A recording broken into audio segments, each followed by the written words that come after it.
आज हम पढ़ेंगे पाठ 9, पाप की कमाई। चलिए पढ़ते हैं। बहुत समय पहले रत्नाकर नाम का एक खूंखार डाकू बहुत बड़े वन में रहता था। वह वन से गुजरने वाले लोगों को मारकर उनकी धन दौलत लूट लेता था। उसी से उसके घर का खर्चा चलता था। एक बार उस वन में कुछ संत गुजर रहे थे। डाकू रत्नाकर ने उन्हें बंदी बना लिया। उनमें से एक संत ने रत्नाकर से पूछा, तुम इतना पाप क्यों कर रहे हो? डाकू ने जोरदार आवाज में उत्तर दिया, जोरदार आवाज में जवाब दिया, जिसे तुम पाप कहते हो वह मेरी जीविका का साधन है। इससे प्राप्त धन से मेरे परिवार का पालन होता है। दूसरे संत ने पूछा, क्या तुम्हारी पाप की इस कमाई में तुम्हारे परिवार के लोग शामिल हैं? हाँ, अवश्य, रत्नाकर ने उत्तर दिया। वे मेरी पाप की कमाई से अति प्रसन्न है। तीसरे संत ने पूछा, यदि कोई तुम्हारे प्राण लेना चाहे तो क्या तुम्हारे परिवार का कोई सदस्य तुम्हारे स्थान पर सहर्ष बलिदान दे देगा? रत्नाकर ने हंसकर कहा, क्यों नहीं? मेरी पत्नी पतिव्रता है। वह मेरे लिए सर्वस्व न्योछावर कर सकती है। वह मेरी संतान को भी मुझसे बहुत स्नेह का है। मेरी संतान को भी मुझसे बहुत स्नेह है। वह मेरे लिए कुछ भी कर सकती है। चौथे संत ने कहा, रत्नाकर, यह तुम्हारा कोरा भ्रम है।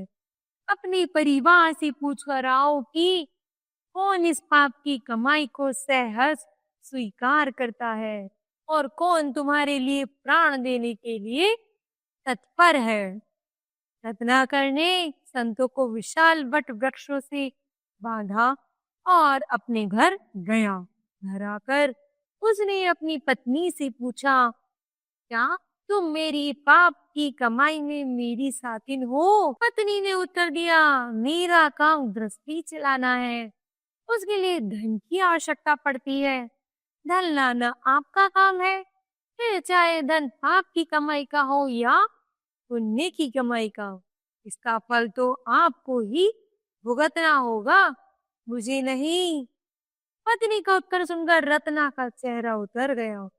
फिर भी उसने प्रश्न किया, क्या तुम मेरे लिए अपने बलिदान दे सकती हो? मेरा काम अपने परिवार की देखभाल करना है। पत्नी ने उत्तर दिया, आप अपनी संतान में से किसी को भी ले जाइए। रत्नाकर को पत्नी के इस उत्तर से बहुत ठेस पहुंची।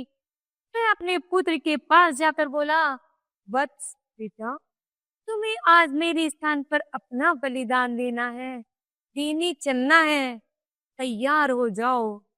पुत्र ने कहा, पिताजी, मैं आपका इकलौता पुत्र हूँ।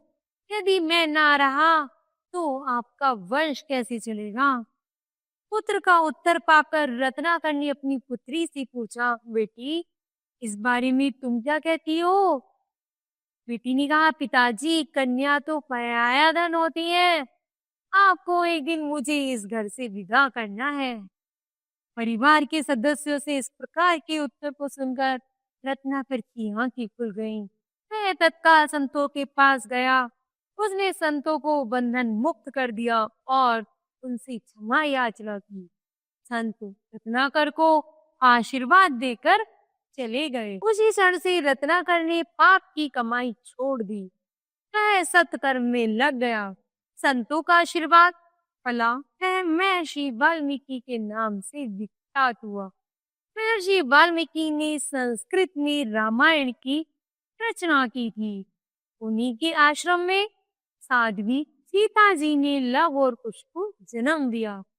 महर्षि वाल्मीकि को आदि कवि भी कहा जाता है। तो बताओ बच्चों, आज आपने क्या सीखा?